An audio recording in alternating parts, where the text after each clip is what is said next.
communication sur comment des philosophes féministes renouvellent les pratiques philosophiques. Je vais donc commencer par la présenter avant de lui donner la parole. Alors, Nathalie Grandjean est philosophe.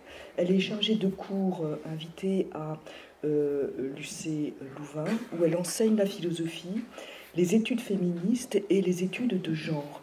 Elle est spécialiste de Donna Haraway, à qui elle a consacré sa thèse, qu'elle a récemment publiée sous le titre « Généalogie des corps de Donna Haraway, féminisme, diffraction, figuration », presse de l'ULB 2021. Un très bon livre, j'ai lu avec beaucoup d'intérêt et de plaisir. Depuis, elle a considérablement élargi le champ de ses recherches et de ses spécialités. Ainsi, ses domaines de recherche sont le corps et la technologie, la philosophie féministe et le genre, et de genre, les écoféminismes, ainsi que l'éthique et les humanités environnementales. Un autre ouvrage, le visage capturé de la reconnaissance faciale au distanciel, a été publié en 2022 aux presses de Louvain dans la collection Petites Empreintes, et elle est également administratrice de SOPHIA, le réseau belge d'études de genre. Elle est aujourd'hui aussi l'initiatrice et l'organisatrice de cette journée d'études. Et donc, elle va nous parler de comment des philosophes féministes renouvellent les pratiques philosophiques. On lui donne la parole. Merci. Merci beaucoup. Voilà, donc désolée pour de remplacer comme ça Sandra Logier. Je vous fais peut-être une mauvaise surprise. Mais voilà, c'était un peu... on n'avait pas vraiment d'autre choix et donc je me suis penchée sur un texte que j'avais, un tout petit texte que j'avais écrit et que j'avais présenté en 2023, mais que j'ai considérablement ici agrandi. Donc je vais commencer avec la question qui agite toutes les philosophes ici présentes. Qu'est-ce que le féminisme fait à la philosophie ? Vous voyez que c'était la question du colloque, et donc c'est une question qui m'inquiète beaucoup, enfin qui me travaille, disons. En quoi fait-il vaciller le corpus, les méthodes, les savoirs philosophiques ? Je ne suis évidemment ni la première ni la dernière à me poser la question, mais je vais ici vous proposer un petit chemin. Et peut-être d'abord un premier chemin avec cette histoire d'un seul sexe pour la philosophie. Donc des choses quand même que Kim, dont tu as déjà beaucoup parlé, mais dont j'espère qu'elles seront complémentaires à ton propos. Parmi celles dont nous héritons, il y a notamment Françoise Collin, Evelyne Pizier et Lénie Varicas, dont j'ai parlé dans l'introduction, qui en 2011, dans l'anthologie critique Les femmes de Platon et Derrida, interrogent l'absence des femmes en philosophie. Alors dans cet ouvrage, elle souligne, c'est vraiment une espèce de compilation au fond des philosophes, où ils relisent le corpus à partir de cette question de l'absence des femmes. Et dans ce corpus, elles ont souligné le sexisme ambiant et montré que l'invisibilité des femmes fabrique un corpus au masculin universel qui permet la neutralisation du sujet philosophique. Dans cette anthologie de l'absence et du mépris, elles insistent sur le fait que la question de la sexuation se présente toujours comme une question de femmes et ne concerne au fond que les femmes. Si les hommes sont les seuls sujets possibles de la philosophie, c'est sans doute parce qu'ils n'ont pas de sexe, mais surtout parce que les femmes en ont un. Affirmation terrifiante. Vous voyez que j'aime bien le mot terrifiant, je crois que c'est à mon avis la 10e fois que je le dis aujourd'hui, mais ça doit être mon humeur du moment. Mais dont Simone de Beauvoir atteste déjà dans la préface du Deuxième sexe, donc Kim, tu en parlais ce matin, en montrant la valence différentielle des corps des hommes et des femmes. Voici ces mots, et je la cite. « La femme a des ovaires, un utérus. Voilà des conditions singulières qui l'enferment dans sa subjectivité. On dit volontiers qu'elle pense avec ses glandes. L'homme oublie superbement que son anatomie comporte aussi des hormones, des testicules. Il saisit son corps comme une relation directe et normale avec le monde qu'il croit appréhender dans son objectivité, tandis qu'il considère le corps de la femme comme alourdi par tout ce qui le spécifie, un obstacle, une prison. » Un peu plus loin, « Et elle n'est rien d'autre que ce que l'homme en décide. Et ainsi on l'appelle le sexe, entre guillemets, voulant dire par là qu'elle apparaît essentiellement au mâle comme un être sexué. Pour lui, elle est sexe, donc elle l'est absolument. Elle se détermine et se différencie par rapport à l'homme et non celui-ci par rapport à elle. Elle est l'inessentiel en face de l'essentiel. Il est le sujet, il est l'absolu, elle est l'autre. » Alors, ceux qui viennent à mon cours ont déjà évidemment entendu cette citation, donc désolé, répétition, mais près de 40 ans plus tard, en 88, dans l'ouverture du texte « Savoir situer », Donna Haraway ne dira pas autre chose des femmes philosophes des sciences, qu'elle décrit dans la première partie de ce texte pour situer le propos et toute la disputation qui se passe au fond, cette question des épistémologies féministes, toujours ramenée au statut, et je la cite, des autres, des incorporés, contraintes d'avoir un corps et un point de vue fini, donc inévitablement disqualifiées et polluées dans toute discussion sérieuse. Les femmes sont donc, dans la philosophie, comme dans ce qui leur est concédé en subjectivité, le premier autre bien utile. Si utile d'ailleurs que leur absence et leur exclusion est peut-être bien une des caractéristiques de la philosophie, voire ce qui en fait un des fondements, comme n'a pas peur de le dire Monique David-Ménard, quand elle dit « l'exclusion des femmes est la condition de possibilité du discours philosophique et de son universalité ». À cela, Françoise Collin dira d'ailleurs que les femmes qui philosophent sont forcément subversives. Je la cite aussi, « Et on ne peut négliger l'importance subversive de toute femme philosophant, même quand elle ne travaille pas sur la question des sexes. Au fond, toute femme qui cherche à philosopher s'inscrit donc dans une transgression corporelle. Lui est-il permis de penser à partir de son sexe? Doit-elle s'en départir? Ou doit-elle montrer que le sexe pense ?» Alors, à cette question, ce doublet, au fond, on peut bien entendu formuler cet enjeu comme un dilemme, en le prenant sous l'angle de la querelle, cette fameuse querelle de l'essentialisme, entre celles qui oublient leur sexe pour se penser dans l'universel et les autres qui s'y appuient pour faire œuvre de différence. Cette querelle traverse l'histoire des féminismes et ne sera probablement jamais résolue, c'est mon point de vue ici, mais dans la mesure où celle-ci est biaisée dès le départ par la confusion des niveaux ontologiques, épistémologiques et politiques.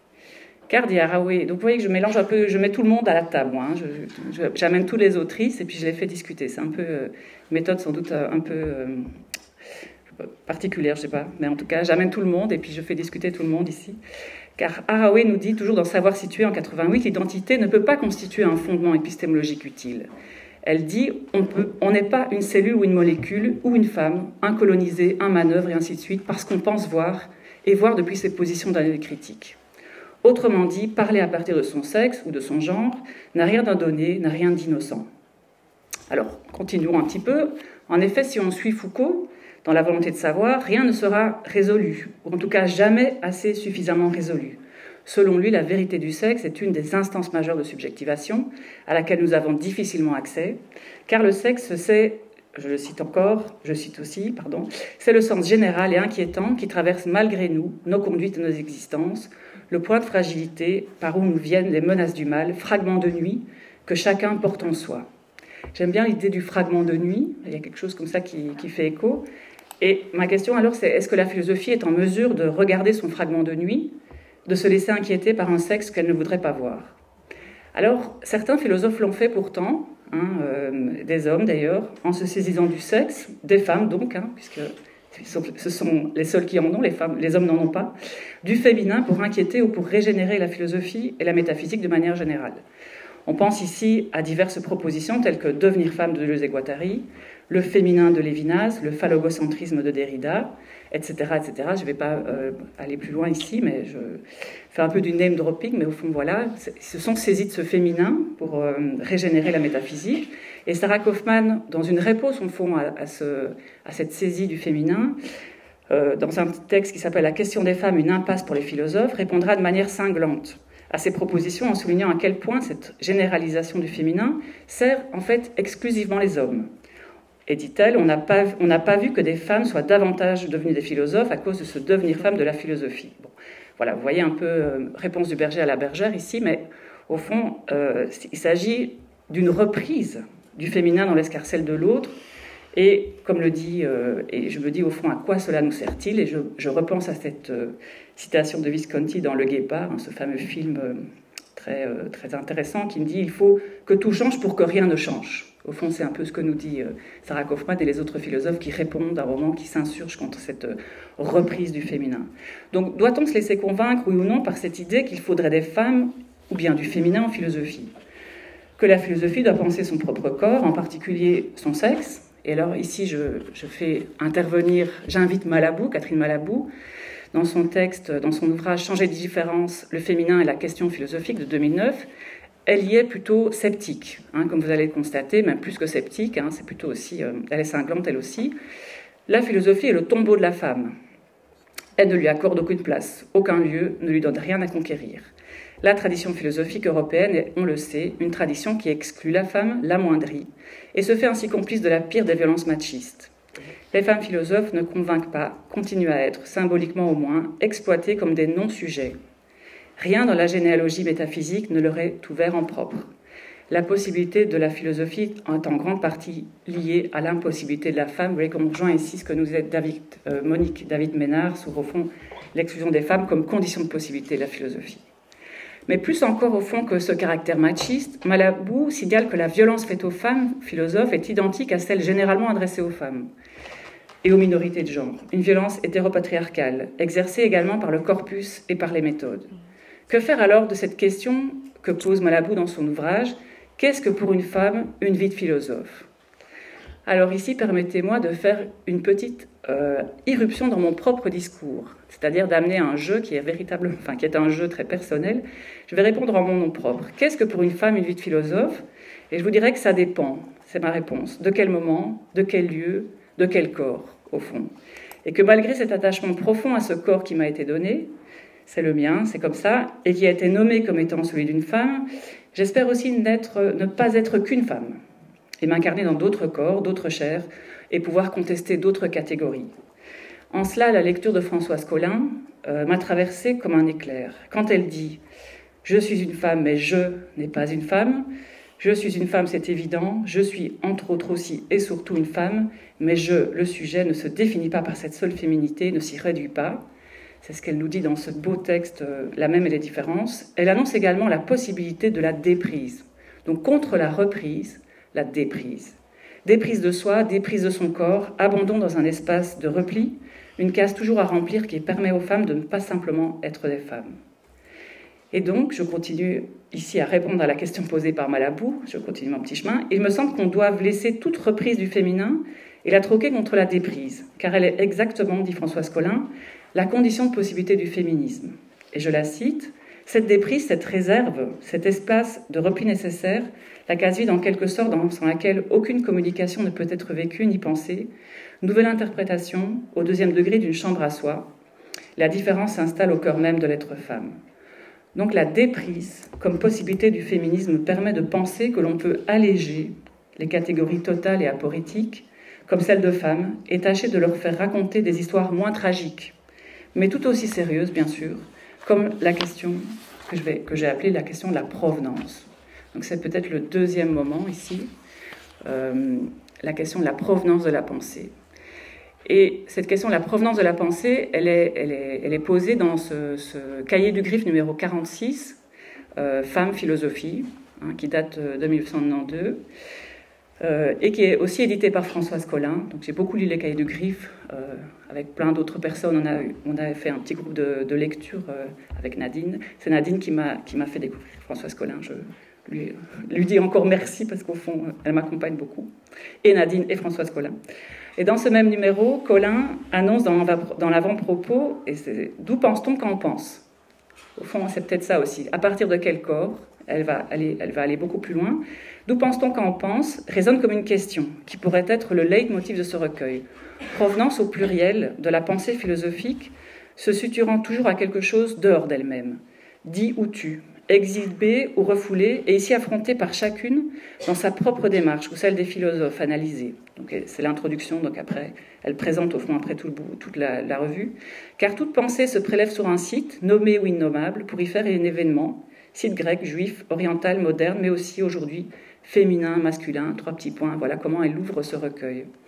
Et donc, deuxième question, après cette question, qu'est-ce que c'est une vie de philosophe pour une femme ?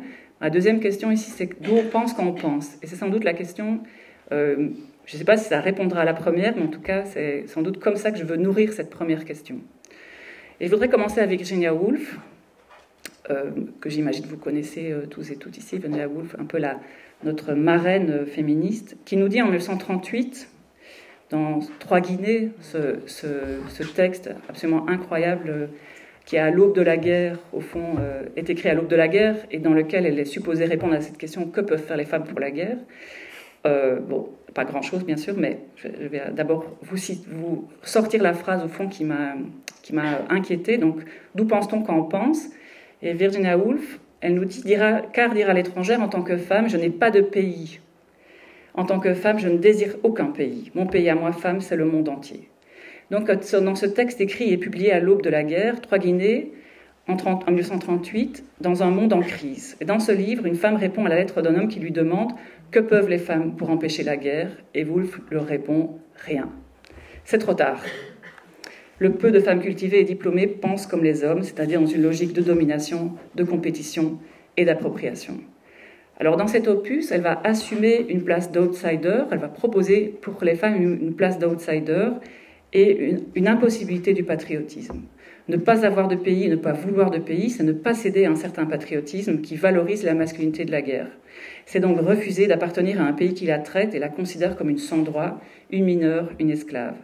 C'est pourquoi Virginia Woolf ne veut pas de pays, tout comme elle ne veut pas non plus d'université, même pour les femmes, par les femmes, qu'elle appelle à brûler. Elle nous dit « Prenez cette Guinée et réduisez l'université en cendres ». Bon. Les lettres, les sciences enseignées dans les grandes universités sont corrompues, sont malades. La science, semble-t-il, dit-elle, n'est pas asexuée, elle est un homme, un père et aussi malade. Donc elle appelle à brûler l'université. Bon, par les temps qui courent, je ne sais pas si c'est forcément la bonne chose, hein, mais soit. Et donc, alors, la deuxième mon chemin ici, c'est qu'alors en 1986, une poétesse qui s'appelle Adrienne Rich, poétesse états-unienne et féministe radicale, reprend cette citation et en exprime un certain malaise. Elle nous dit « Mais il ne suffisait pas de dire « En tant que femme, je n'ai pas de pays. En tant que femme, mon pays, c'est le monde entier. » La vision est magnifique, au fond, mais nous ne pouvons pas pulvériser nos horizons sans être pleinement conscients de ce que signifie précisément et concrètement notre situation, ici et maintenant, dans les États-Unis d'Amérique. Au fond, Adrienne Rich, elle nous dit « C'est un peu vite dit de ne pas avoir de pays. » Car ça ne dit encore rien sur notre situation. Voilà, cette question-là est importante. Ce dans quoi nous habitons. C'est pourquoi cette question de la provenance est importante. Alors je pourrais, à la suite de Geneviève Fraisse, dans Féminisme et philosophie, choisir au fond de caractériser la provenance à partir de Foucault, et comme une mise en perspective qui cède de la généalogie, ou comme une souche qui permet la prolifération. Mais je préfère plutôt penser que l'importance de la provenance chez les philosophes féministes est liée à des expériences matérielles incorporées, c'est-à-dire, pour le dire de manière moins jargonneuse, à des tranches de vie tout à fait ordinaires, mais qui sont traversées par la pensée, qui la font surgir, et dont la pensée a besoin de se souvenir pour rendre compte de ce qui l'a fabriquée. Et je voudrais ici vous donner 3 exemples, de nouveau Virginia Woolf, Judith Butler et Donna Haraway, et voir au fond comment cette provenance de la pensée, parce qu'au fond cette réflexion autour du pays, pas de pays, au fond peut-être n'est pas suffisante au fond pour penser cette question de la provenance. Alors, je vais ici aller chercher un autre livre de Virginia Woolf qui est Une chambre à soi, en 1929, qu'on connaît bien aussi, dans lequel elle se demande comment les femmes pourraient écrire alors qu'elles sont dans une situation de minorité et de dépendance. On sait dans cet ouvrage, qu'elle nous dit, pour que les femmes écrivent, il faut une chambre à soi, il leur faut une rente. Mais ce n'est pas de ça dont je voudrais parler aujourd'hui. Vers le premier tiers de l'ouvrage, Virginia Woolf nous expose les raisons pour lesquelles les femmes qui pensent font peur aux hommes. Je la cite. Désolée, je cite beaucoup, mais ça fait partie aussi de... J'ai bien convoqué, invité les autres autrices pour parler avec moi. Et cela explique aussi pourquoi la critique féminine inquiète tant les hommes. Pourquoi il est impossible aux femmes de dire aux hommes que tel livre est mauvais, que tel tableau est faible, ou quoi que ce soit du même ordre, sans faire souffrir davantage et éveiller plus de colère que ne le ferait un homme dans le même cas. Si une femme en effet se met à dire la vérité, la forme dans le miroir se rétrécit. Son aptitude à la vie s'en trouve diminuée. Comment un homme continuerait-il de dicter des sentences, de civiliser des indigènes, de faire des lois, d'écrire des livres, de se parer, de pérorer dans les banquets, s'il ne pouvait se voir pendant ces 2 repas principaux d'une taille pour le moins double de ce qu'elle est en vérité? Voilà, donc on voit bien aussi le caractère cinglant de Virginia Woolf. Mais alors, ce sur quoi je veux m'arrêter, c'est la dernière phrase de cette citation. « Ainsi pensais-je, émettant mon pain, remuant mon café et de temps à autre regardant les gens dans la rue. » Donc voilà la question de la provenance, c'est ça qui m'intéresse ici. Au-delà de cette critique, et j'ai suffisamment tracé les contours ici plus haut sur comment les hommes s'approprient le langage, on en a beaucoup parlé, mais ce qui m'intéresse ici, c'est la question de l'incise, ponctuée du « ainsi pensais-je », c'est-à-dire arriver à formuler une critique, mais dire à quel moment cette critique est arrivée jusqu'à nous, et montrer au fond le caractère très ordinaire de cette situation. elle nous dit où elle était et ce qu'elle faisait quand elle pensait. Elle émiette son pain, elle remue son café, elle regarde les gens passer dans la rue. Voilà, première, au fond, aussi situation, provenance, situation. Alors, je vais continuer avec un autre exemple, celui qui proposé par Butler, qui est tiré d'une préface à la seconde édition de Troubles dans le genre, la seconde édition en français, enfin, pas en français, la seconde édition tout court, pardon. Dans cette préface, elle revient sur les raisons qui l'ont poussée à écrire Troubles dans le genre, dans lequel elle va s'expliquer aussi sur toute une série de débats ou de controverses qui ont eu lieu à partir de son ouvrage. Et puis elle va aussi nous livrer quelques traits singuliers de la provenance. Et de nouveau, je la cite, excusez-moi encore de citer, mais c'est important. Permettez-moi encore de mentionner un aspect qui touche aux conditions de production du livre et qu'on ne comprend pas toujours. C'est qu'il est né d'une rencontre entre le monde académique et les mouvements sociaux auxquels j'ai participé et qu'il est le produit intérieur, dit-elle avec des guillemets, d'une communauté gay et lesbienne sur la côte est des États-Unis, dans laquelle j'ai vécu pendant 14 ans avant d'écrire ce livre. J'ai participé à de nombreuses réunions, mais aussi à des marches. J'ai fréquenté la vie nocturne des bars. Et c'est ainsi que j'ai rencontré toutes sortes de gens, et presque autant de genres. Cela m'a permis de me comprendre moi-même à l'intersection de certains d'entre eux et de vivre la sexualité dans la marginalité. Je menais une double vie, académique et extra-académique, et même si Gender Trouble est un ouvrage académique, tout a commencé pour moi, et si c'est moi qui souligne, tout a commencé pour moi par un chassé-croisé alors que j'étais assis sur la plage de Riverhouse, à me demander si je pouvais relier les différents aspects de ma vie. Vous voyez, si de nouveau, cette question de la provenance, c'est pas simplement toute cette expérience, mais vraiment à quel moment, au fond, avec cette espèce de souvenir très précis, c'est à ce moment-là que j'ai commencé à penser cette articulation que j'essaye de fabriquer. Et enfin, troisième exemple, chez Donna Haraway, dans le texte toujours Savoir situer de 88, on trouve aussi une incise de la sorte. Donc dans ce texte de 88, vous avez d'abord toute une discussion au fond sur sa position dans ce débat sur les épistémologies féministes. Elle discute au fond avec ses contemporaines, avec Sandra Harding, avec McKinnon, avec d'autres. Et puis elle fait une pause et puis elle va partir sur toute une réflexion sur la question de la vision et des corps. Et à ce moment de l'intersection, pour marquer au fond le passage entre ces deux réflexions qu'elle met dans un seul texte, elle nous dit « L'objectivité féministe est affaire de place circonscrite et de savoir situer, pas de transcendance ou de division entre sujet et objet. Ainsi seulement pourrons-nous répondre de ce que nous avons appris à voir. » Et alors ici, voilà l'incise. Ce sont les leçons que j'ai en partie apprises en me promenant avec mes chiens et en me demandant à quoi le monde ressemblait quand on n'a pas de fovea et seulement quelques cellules rétiniennes pour la vision des couleurs, mais un développement nerveux et une aire sensorielle énorme pour les odeurs. Donc ces promenades avec ces chiens dans les forêts de Santa Cruz, au fond, c'est à ce moment-là que la pensée se forme. Donc des provenances de la pensée qui s'inscrivent dans des mouvements singuliers, décrits de manière quasi cinématographique. L'une à la fenêtre en train d'observer la rue, elle boit, elle mange, la deuxième assise sur une plage de Rehoboth, et la troisième qui marche avec ses chiens dans les forêts de Santa Cruz.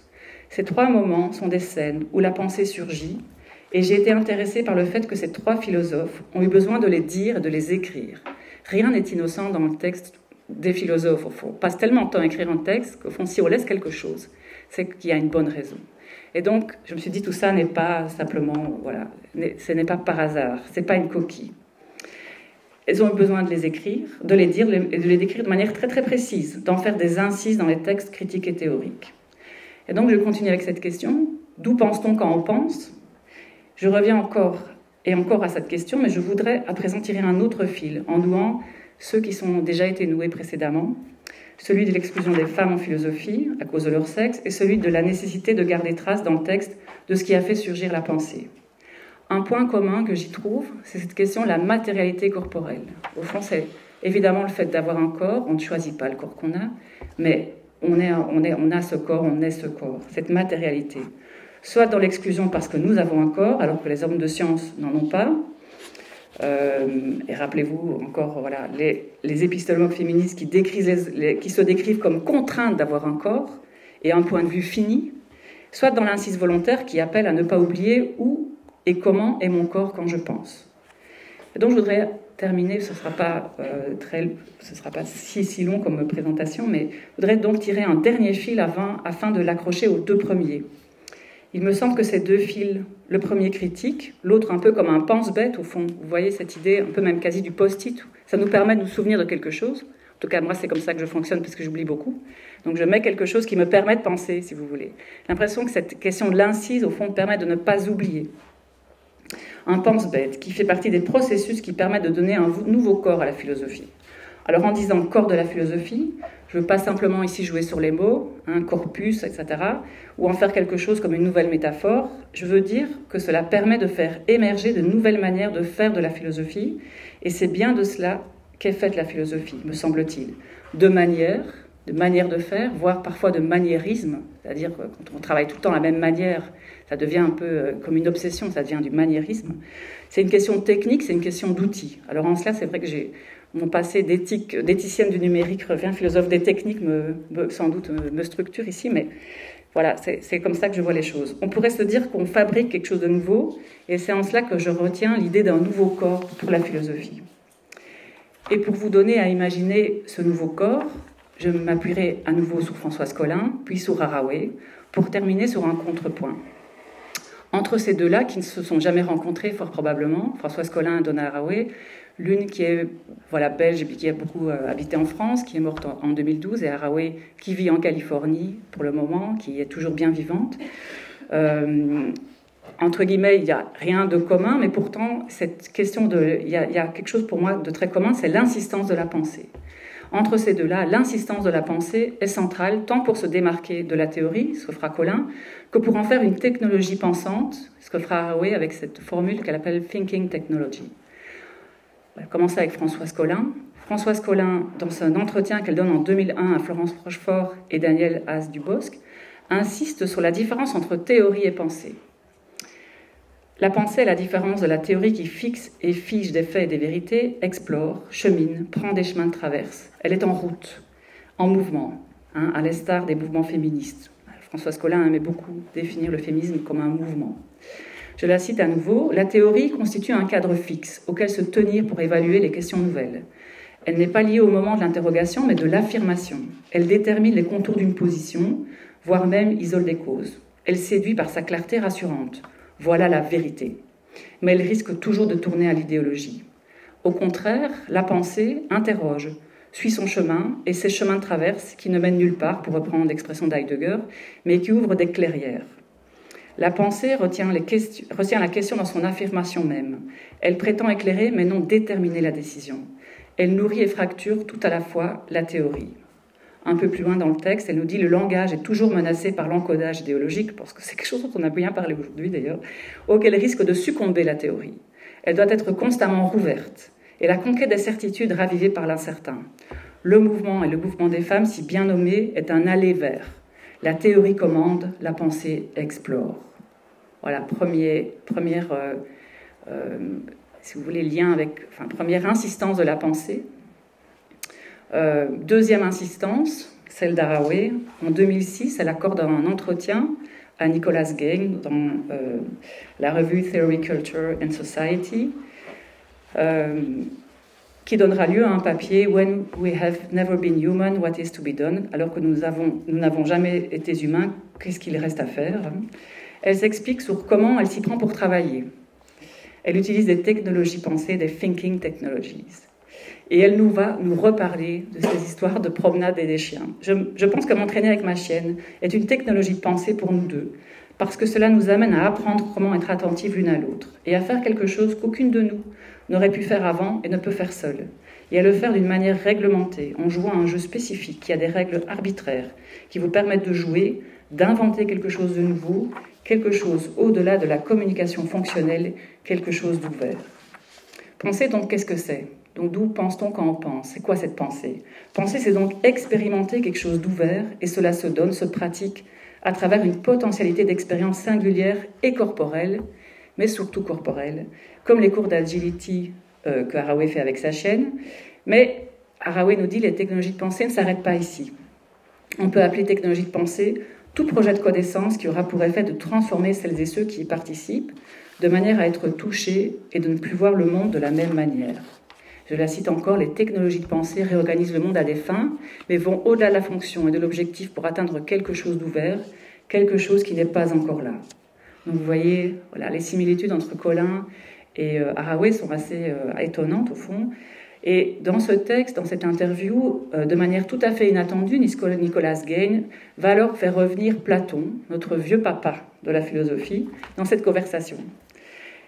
Nicolas Gein lui demande, en ce sens, le dialogue peut peut-être être considéré comme une technologie de pensée. Je pense par exemple au symposium de Platon et au fait que l'on n'entre jamais dans un dialogue au même endroit que l'on en sort, car les choses changent au cours d'un dialogue. Et Haraway répond exactement.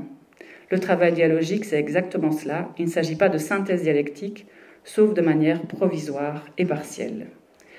Donc j'arrive au bout parce que je ne sais pas très bien, mais je sais que ce n'était pas de toute façon 1 heure, c'est beaucoup plus court.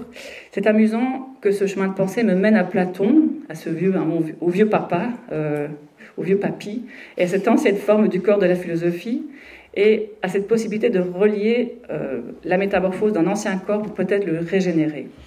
Alors, de nouveau, ici, je me rallie à Haraway, je ne veux pas faire de synthèse dialectique, parce que ça ne m'intéresse pas de clore ce chemin, de se dire, au fond, voilà, on est arrivé quelque part, mais au fond, de nous inviter, dans les pratiques philosophiques, à rester dans les clairières de Colin, ou encore sur les plages, avec Butler, ou encore dans les forêts de Santa Cruz, ou encore à la fenêtre d'une maison britannique, peu importe, au fond, mais de pouvoir redonner ce corps, régénérer le corps de la philosophie à partir de cette question de l'incise et de la provenance, au fond, d'où pense-t-on quand on pense, qui nous permet sans doute alors de fabriquer d'autres technologies de pensée, d'autres outils.